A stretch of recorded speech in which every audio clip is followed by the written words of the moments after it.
Από την ανακοίνωση της νέας παράτασης του νομοσχεδίου για τον ενιαίο φόρο ακινήτων, αναστατώθηκαν ακόμα περισσότερο οι ιδιοκτήτες ακινήτων που περιμένουν πώς και πώς να δουν τι θα περιέχεται σε αυτό το νομοσχέδιο. Ωστόσο, είχαμε νέα παράταση αφού δεν επιτεύχθη συμφωνία με την Τρόικα. Τελική συμφωνία αναμένεται στις 3 Δεκεμβρίου με την έλευση και της Τρόικας. Ωστόσο, αυτό το νομοσχέδιο γράφεται, ξαναγράφεται, αν θέλετε και λόγω των αντιθέσεων που έχουν οι κυβερνητικοί βουλευτές και απειλούν με τη μη ψήφισή του. Εμείς βρισκόμαστε στο γραφείο της Πανελλήνιας Ομοσπονδίας Ιδιοκτητών Ακινήτων και έχουμε κοντά μας τον κύριο Παραδιά, τον πρόεδρο, τον οποίον και θα καλησπερίσουμε. Καλησπέρα σας. Θέλουμε να μας πείτε τι τέλος πάντων γίνεται με αυτό το νομοσχέδιο. Βγαίνουν στη δημοσιότητα διάφορα πράγματα, διάφορες προβλέψεις του νομοσχεδίου, ωστόσο δεν ξέρουμε τελικά τι περιλαμβάνει ή όχι. Ποια είναι η δική σας ενημέρωση και πώς πιστεύετε ότι θα επηρεάσει αυτό το νέο νομοσχέδιο τις ζωές των ιδιοκτητών ακινήτων? Το νομοσχέδιο αυτό προβλέπει μια διπλή αλλεπάλληλη φορολόγηση της αστικής ακίνητης περιουσίας.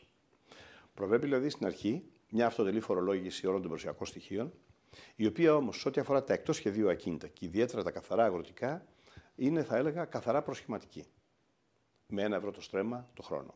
Αυτό δεν μπορεί να ονομαστεί φορολόγηση. Αντίθετα, για την αστική ακίνητη περιουσία και ιδιαίτερα για όσους ιδιοκτήτες έχουν πάνω από 300.000 αστική περιουσία αντικειμενικής αξίας πάνω από 300.000 ευρώ, εκεί προβλέπεται μια διπλή καταλήστευση στην κυριολεξία, δηλαδή ένας φόρος ο οποίος επιβάλλεται πάνω σε έναν πρώτο φόρο και ιδιαίτερα επιβαρύνει τα ξενίκιαστα ακίνητα, τα οποία με το προηγούμενο καθεστώς, δηλαδή με το χαράτσι της ΔΕΗ, όπως επικράτησε να το λέμε, δεν φορολογούνται διότι δεν είχαν ρεύμα. Έτσι λοιπόν, παρά την γνωστή στο Υπουργείο Οικονομικών ανυπαρξία εισοδήματος σε αυτούς όλους τους ιδιοκτήτες, προχωράμε σε μια διπλή φορολόγηση εν γνώση μας ότι δεν υπάρχουν οικονομικές δυνατότητες να πληρωθούν οι φόροι αυτοί. Θα πρέπει εδώ να θυμίσουμε ότι οι φόροι αυτοί είναι εξοπλισμένοι με αναγκαστική εκτελεστότητα, που σημαίνει άμεση κατάσχεση χρημάτων από τραπεζικούς λογαριασμούς, που σημαίνει επίσης δυνατότητα κατάσχεσης περιουσιακών στοιχείων και στη συνέχεια εκπληστηριασμού τους, δηλαδή να χάσει κανείς την περιουσία του, και στο τέλος προβλέπει και ποινικοποίηση της αδυναμίας εξόφλησης των ανεξόφλητων χρεών προς την εφορία. Εμείς θεωρούμε ότι είναι εγκληματικό καθαρά να υπάρχει, να προβλέπεται ποινή πολλών ετών φυλάκισης για ανθρώπους οι οποίοι θα βρεθούν στην αντικειμενική αδυναμία εξόφλησης τέτοιων φόρων. Φόρων δηλαδή που βεβαιώνονται αυτόματα από το κράτος κάθε χρόνο, βασισμένοι επάνω σε αυθαίρετες εκτιμήσεις αξιών. Είναι γνωστό ότι αυτή τη στιγμή οι αντικειμενικές αξίες δεν αντιπροσωπεύουν απολύτως τίποτα, ότι φορολογείται ο αέρας ο κοπανιστός, φορολογείται η περιουσία που δεν έχουν οι ιδιοκτήτες αυτή τη στιγμή. Όσοι έχουν επιχειρήσει να πουλήσουν περιουσιακά του στοιχεία το ξέρουν πάρα πολύ καλά. Όσοι έχουν επιχειρήσει να νοικιάσουν περιουσιακά στοιχεία ξενίκιαστα το ξέρουν ακόμη καλύτερα. Πάνω λοιπόν σε τέτοιες οφειλές που δεν βασίζονται πάνω σε πράξη ή παράληψη των φορολογουμένων, αλλά στην απλή κατοχή περιουσιών απαξιωμένων από το ίδιο το σύστημα, να βγαίνουν κάθε χρόνο φορολογικές υποχρεώσεις σε τεράστια ποσά που είναι αδύνατο οι φορολογούμενοι να τα πληρώσουν. Κύριε Παραδιά, υπάρχει κάποιο πλαφόν? Τι εννοώ τώρα? Στα χρήματα που μπορεί να οφείλει κάποιος από φόρους στην εφορία, πρέπει να υπάρχει ένα συγκεκριμένο ποσό για να περάσουμε σε κατάσχεση και φυλάκιση? Για την κατάσχεση δεν υπάρχει. Για πόσα χρήματα μπορεί κάποιος να βρεθεί στη φυλακή, ας πούμε? Για την κατάσχεση δεν υπάρχει όριο κατώτατο προς τα κάτω. Για την φυλάκιση όμως υπάρχει όριο από τον νόμο των 5.000 ευρώ, τα οποία αναοφείλονται πάνω από 4 μήνες. Τα κατηγορητήρια, τα κλητήρια θεσπίσματα που έχουμε δει σε ποινικές διαδικασίες εναντίον μελών μας έχουν τυποποιημένα τα ποσά των 50.000 ευρώ και των 150.000 ευρώ. Οι ποινές φυλάκισης που προβλέπονται για αυτά είναι 3 χρόνια και πάνω. Και στέλνονται κατευθείαν στο ακροατήριο να κάτσουν στο σκαμνί του κατηγορουμένου άνθρωποι οι οποίοι δεν χρώσταγαν ποτέ στη ζωή τους στην εφορία. Άνθρωποι οι οποίοι δεν έχουν την οικονομική δυνατότητα να πληρώσουν και αυτό δεν είναι άγνωστο στο Υπουργείο των Οικονομικών.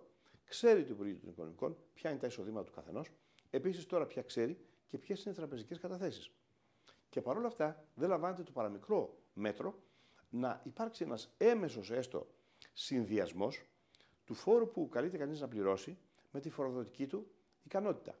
Κάτι το οποίο θα ήταν πάρα πολύ σημαντικό αν γινόταν με τα ξενίκιαστα ακίνητα, για τα οποία εμείς δεν ζητήσαμε την εξαίρεσή τους από τη φορολόγηση, ζητήσαμε επί όσο καιρό τον προηγούμενο χρόνο ήταν ξενίκιαστα να χρεώνονται και να πληρώνουν το μισό φόρο. Δεν ζητήσαμε φορολογική απαλλαγή κανενός. Και δεν πρέπει να υπάρχει φορολογική απαλλαγή κανενός. Κι όμως, δυστυχώς, αντί να διευρυνθεί στην πραγματικότητα η φορολογική βάση και όλοι να βάλουν πλάτη για να συγκεντρώνονται ποσά του ύψους των 3 δις, στην πραγματικότητα, για λόγους μικροκομματικής σκοπιμότητας, εξαιρούνται τεράστια κομμάτια του πληθυσμού, μόνο και μόνο για αυτόν τον λόγο, όπως είναι οι περιουσίες εκτός σχεδίου, οι αγροτικές περιουσίες, με αποτέλεσμα για το λόγο αυτό και για αυτές ακριβώς τις σκοπιμότητες να κινδυνεύει ο πληθυσμός που κατέχει αστική ιδιοκτησία να χάσει την περιουσία του, να πάει στη φυλακή, αλλά πάνω απ' όλα και το χειρότερο απ' όλα και το πιο θλιβερό, να χάσει την αξιοπρέπειά του.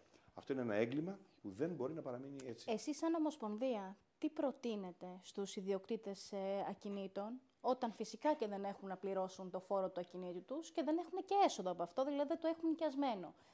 Τι πρέπει να κάνουν, ποια είναι η δική σας πρόταση ώστε να σωθούν είτε από την κατάσχεση είτε από την φυλάκιση? Δεν υπάρχουν πολλά τα οποία μπορεί να προτείνει κανείς. Βεβαίως να προσπαθήσει να κάνει διακανονισμούς, συνεχείς διακανονισμούς με βάση αυτά που ισχύουν, αυτά που θα ισχύσουν στο μέλλον, γιατί αυτά τα χρέη θα αυξηθούν.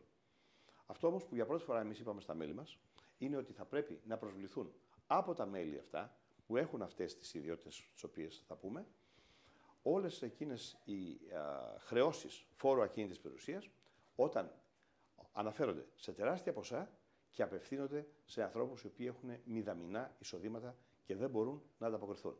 Σε αυτές όλες τις περιπτώσεις χρειάζεται να γίνει προσφυγή στα δικαστήρια. Από το κάθε μέλος μας, εμείς θα προσπαθήσουμε να βοηθήσουμε με κάθε τρόπο σε αυτήν την κατεύθυνση, δεδομένου ότι ο καινούριος αυτός νόμος που προωθείται έχει 2 πρόσθετες ακόμη αντισυνταγματικότητες. Πρώτον, στο δεύτερο φόρο βάζει μόνο την αστική ιδιοκτησία, κάνοντας μια απαράδεκτη, άθλια διάκριση σε βάρος των φορολογουμένων αυτών, που τους υποχρεώνει να πληρώσουν διπλό φόρο. Επίσης, πιο κάτω, αποστερεί το δικαίωμα προσφυγής στη δικαιοσύνη σε κάθε ιδιοκτήτη, ο οποίος θέλει να πάει στα δικαστήρια για κάποιο περιουσιακό στοιχείο του, για κάποια προσωρινά μέτρα που κάποιος γείτονας του έσπρωξε το όριο ή για μια έξωση των 100 ευρώ το μήνα, εάν δεν έχει όχι μόνο δηλώσει το συγκεκριμένο ακίνητο αυτό, αλλά αν δεν έχει δηλώσει όλα τα κινητά του και αν δεν έχει πληρώσει και όλο το φόρο για όλα τα κίνητα προς τα πίσω σε όλα τα χρόνια της παραγραφής. Είναι μια αδικαιολόγητη αποστέρηση από το δικαίωμα προσφυγής στη δικαιοσύνη που την προβλέπει το κράτος ανεξαίρετα σε όλους τους Έλληνες πολίτες. Αυτήν την στιγμή, μέχρι αυτή την ώρα, έχουν καταγραφεί περιστατικά φυλάκιση ιδιοκτητών ακινήτων ή κατάσχεσης περιουσιών και σε τι ποσοστό? Έχουν γίνει πάρα πολλά κατασχετήρια, έχουν γίνει 1000 περίπου πληστηριασμοί. Μέχρι στιγμής, αυτή τη στιγμή, ευτυχώς χωρίς αποτέλεσμα, γιατί κανείς δεν πατάει σε πληστηριασμό να πληροδοτήσει εξαιτίας της ίδιας της φορολογίας, της βαριάς που κανείς δεν δέχεται να πληρώνει αυτό το φόρο που δεν μπορεί να πληρώσει κάποιος άλλος. Έτσι. Αλλά έχουν γίνει και ποινικές διώξεις και έχουν αρχίσει οι δίκες με ποινές που προβλέπονται πολύχρονες φυλακίσεις σε βάρος ιδιοκτητών, οι οποίοι αυτή τη στιγμή αδυνατούν να πληρώσουν τους φόρους. Να πάμε σε ένα άλλο ζήτημα. Βέβαια, αυτό έχει περάσει εδώ και καιρό, αλλά νομίζω ότι δεν το γνωρίζαν και οι ιδιοκτήτες ακινήτων όταν πέρασε από τη Βουλή και ψηφίστηκε, σχετικά με την πληρωμή φόρου για ενοίκια, τα οποία δεν έχουν πάρει ποτέ στα χέρια τους οι ιδιοκτήτες.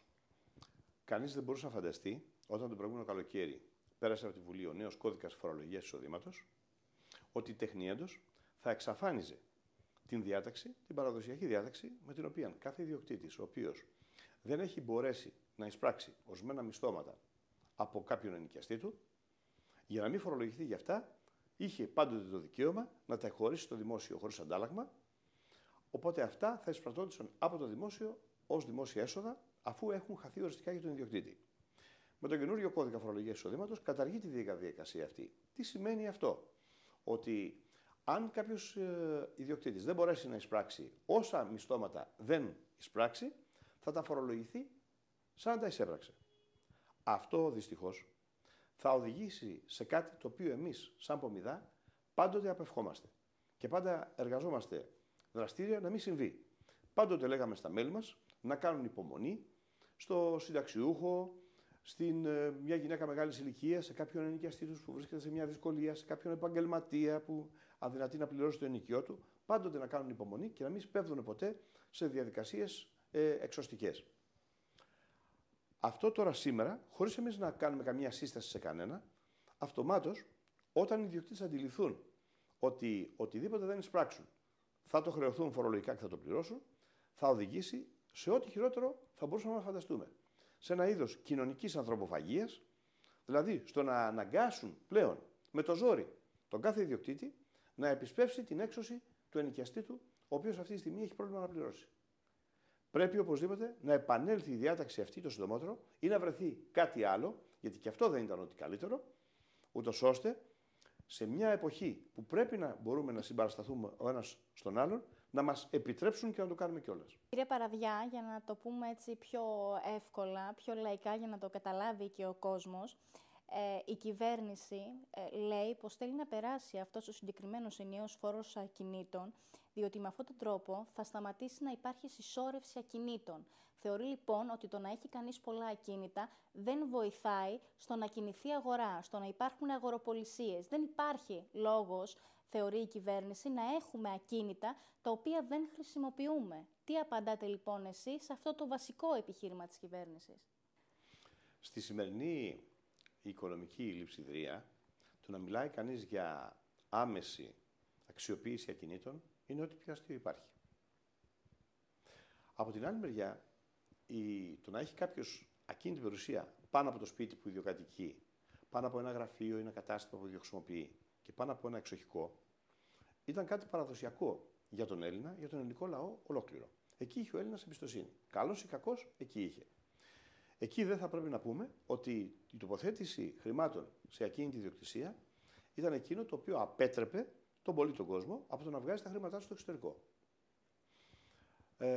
Είναι κοινωνικά απαράδεκτο να λέμε σήμερα ότι με την βαρύτατη φορολογία, με την εξοντωτική φορολογία, θα εξωθήσουμε τον κόσμο στο να αξιοποιήσει την ακίνητη περιουσία του. Προς ποια κατεύθυνση την αξιοποιήσει? Δηλαδή, αυτή τη στιγμή, όταν δεν υπάρχει αγοραστής ακινήτου, θα χτιστούν τα άκτιστα οικόπεδα, θα δοθούν αντιπαροχή τα οικόπεδα τα οποία δεν έχουν χτιστεί αυτή τη στιγμή. Ποιος είναι αυτός ο οποίος μπορεί να πάρει αντιπαροχή σαν κατασκευαστής και να είναι συνεπής σε αυτά που θα συμφωνήσει, δηλαδή να μπορέσει να κάνει τις πωλήσεις που πρέπει να κάνει για να μπορέσει να παραδώσει στον οικοπεδούχο τις ιδιοκτησίες του, και ποιος είναι αυτός ο οποίος θα χτίσει επαγγελματική στέγη καινούργια σήμερα, τη στιγμή κατά την οποία όλοι οι παλιά είναι ξενίκιαστοι, ποιος είναι αυτός που θα χτίσει καινούργια καταστήματα, καινούργια γραφεία, καινούργιες αποθήκες, για ποιο λόγο, για ποιους χρήστες, για ποιον αγοραστή και για ποιους ενοικιαστές. Είναι λοιπόν εντελώς έξω από κάθε πραγματικότητα το να λέμε ότι θα βάλουμε μια εξωτερική φορολογία για να εξωθήσουμε τον κόσμο στους πληστηριασμούς και στις φυλακίσεις, γιατί δήθεν αυτό θα είναι χρήσιμο στην κοινωνία μας.